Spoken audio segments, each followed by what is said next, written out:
जिंदगी की हकीकत को बस हमने जाना है। जिंदगी के हकीकत को बस हमने जाना है।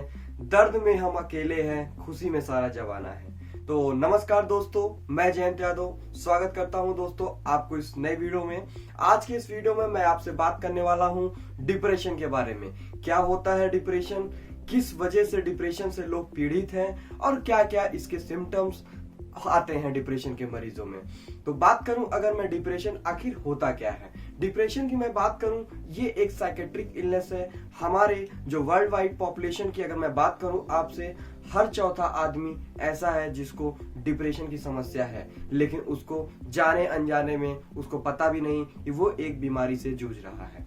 बात करूं अगर आपके सर में दर्द होता है तो आप किसी फिजिशियन के पास चले जाते हैं। आपको बॉडी में पेन है, आपने दवा ले ली, डॉक्टर को दिखाया।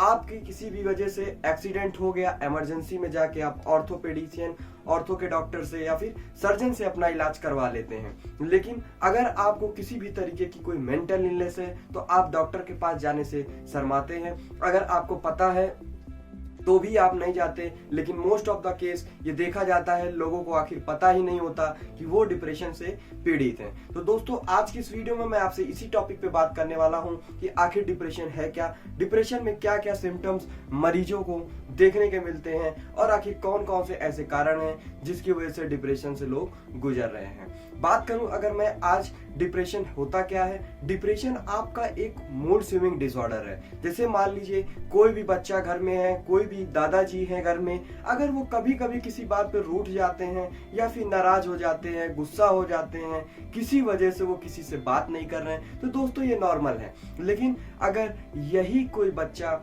अडल्ट है अगर, या फिर कोई एजेड या कोई दादी माँ या फिर माँ, कोई भी अगर घर में आपके है 10 या 15 दिन से अकेले में बैठे हुए हैं, सुनसान जगह पे बैठे हुए हैं, किसी से बात नहीं कर रहे हैं, उनका किसी भी चीज करने में मन नहीं करता, किसी भी चीजों में इंटरेस्ट उनका नहीं है, तो ऐसे लोग को डिप्रेशन होने का चांसेस ज्यादा है।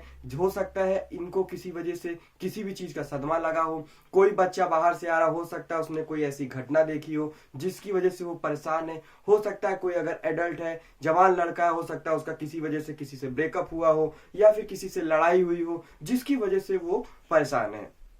तो दोस्तों डिप्रेशन की अगर मैं बात करूं, इसके सिम्टम्स की कि आखिर क्या क्या सिम्टम्स ऐसे मरीजों में देखने को मिलता है जिनको डिप्रेशन की समस्या होती है, जिससे कि वो अपने सिम्टम्स को पहचाने और जाके साइकेट्री से अपना इलाज करवा सके। क्योंकि दोस्तों हमारे यहाँ इंडिया में साइकेट्री प्रॉब्लम, यानी कि अगर कोई इंसान किसी भी मनोवैज्ञानिक डॉक्टर के पास जाता है, साइकेट्री के पास, आसपास की पब्लिक या फिर आसपास के लोग ऐसे उसको ट्रीट करते हैं जैसे कि वो मानो पागल है। लेकिन यही अगर अमेरिका में किसी को दिक्कत होती है, फॉरेन कंट्रीज में होती है, वो अपनी प्रॉब्लम्स को जाकर डॉक्टर को बताते हैं, वो इसको जस्ट नॉर्मल वे में लेते हैं। लेकिन हमारे यहाँ समाज में ऐसी सोसाइटी, ऐसी मानसिकता बनी हुई है कि अगर वो साइकेट्री के डॉक्टर के पास से आ रहा है तो इसका मतलब उसको पागल है। जी नहीं, ऐसा नहीं होता। जैसे हमारे शरीर में बुखार आया है, किसी भी तरीके के लीवर में प्रॉब्लम है, माइग्रेन की प्रॉब्लम है, वैसे ही ये भी एक बीमारी है, तो इसका इलाज करवाना बहुत ज्यादा जरूरी है। बात करूं अगर मैं डिप्रेशन के सिम्टम्स की,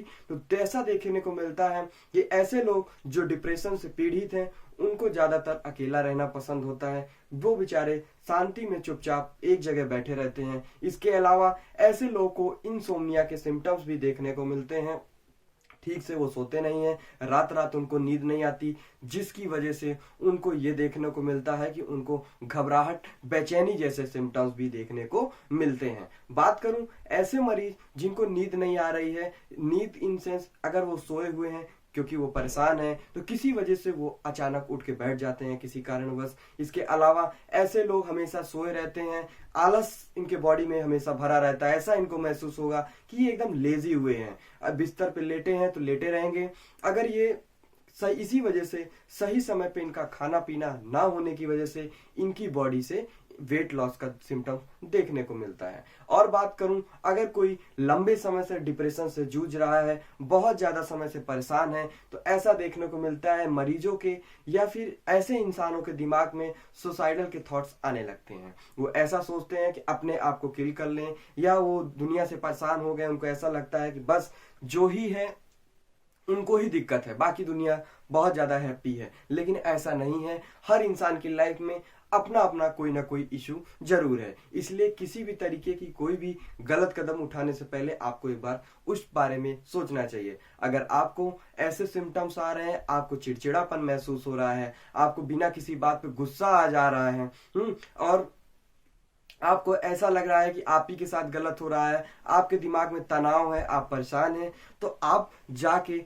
साइकेट्रिक डॉक्टर से अपना काउंसलिंग करा सकते हैं। अगर आपको दवा की जरूरत होगी तो वो आपको दवा से भी ठीक करेंगे, या फिर आपको काउंसलिंग के थ्रू आपको समझाया जाएगा। और दोस्तों, अगर मैं बात करूं आखिर ऐसे कौन कौन से कॉजेस देखने को मिलते हैं डिप्रेशन की, बात करूं दोस्तों, अगर मैं मोस्ट कॉमन देखने को मिलता है जो डिप्रेशन के मरीज आते हैं, मोस्टली इन्वायरमेंटल कॉज देखने को मिलता है। इन्वायरमेंटल कॉज का मतलब, जैसे कि मान लीजिए आसपास किसी वजह से परेशान है, जैसे मान लीजिए कोई अपनी जॉब से परेशान होता है, कोई फैमिली से परेशान होता है, या फिर किसी का ब्रेकअप हो गया है, या फिर कोई एडल्ट है अपने कॉलेज में या स्कूल में उसके मार्क्स कम आए हैं, वो फेल हो गया है, या फिर ऐसे बहुत सारे कारण हैं जिसकी वजह से कोई भी डिप्रेशन से जूझ सकता है। इसके अलावा मैं बात करूं अगर आपसे और कौन से कॉजेस हैं डिप्रेशन के, बायोलॉजिकल कॉज की अगर मैं बात करूं, हमारे जो ब्रेन में न्यूरोट्रांसमीटर होता है, यहाँ आपके कुछ ऐसे हार्मोन्स होते हैं, जैसे कि मैं आपसे बात करूं,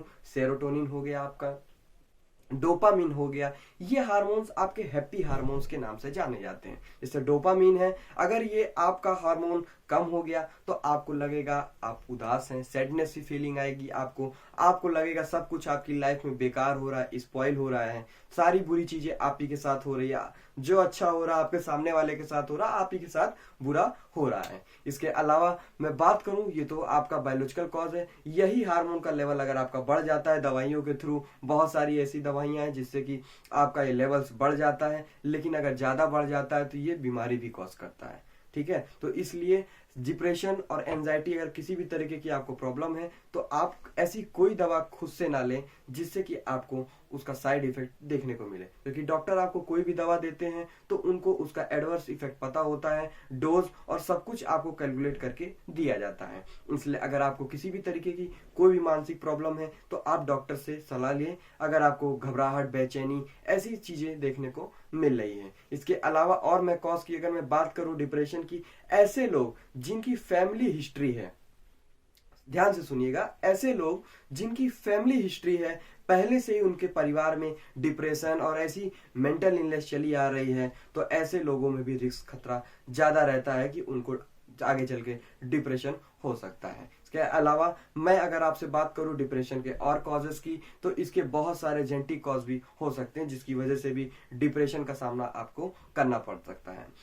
तो इस वीडियो में दोस्तों मैंने आपसे बात किया आखिर डिप्रेशन है क्या, इसके कॉजेस क्या क्या हैं, कैसे आप अपने डिप्रेशन के सिम्टम्स को पहचान के डॉक्टर से सलाह ले सकते हैं। अगर आपको किसी भी तरीके की कोई प्रॉब्लम है जिससे कि आप परेशान हैं, नीचे दिए गए हुए मेरे व्हाट्सएप नंबर पे आप इस पे कॉल या मैसेज करके अपनी प्रॉब्लम को शेयर कर सकते हैं। और अगर किसी तरीके की आपको समस्या है जो कि ज्यादा है तो आप डॉक्टर से जाके सलाह ले सकते हैं। इसके अलावा इस वीडियो में दी गई जानकारी को आप ज्यादा से ज्यादा शेयर करिएगा ताकि ये जानकारी और लोगों तक भी पहुंच सके, लोग अपना साइन सिम्टम्स पहचान के अपना इलाज सही समय पे करवाएं, क्योंकि आपका एक वीडियो शेयर किया हुआ हो सकता है किसी के लिए मददगार साबित हो सके।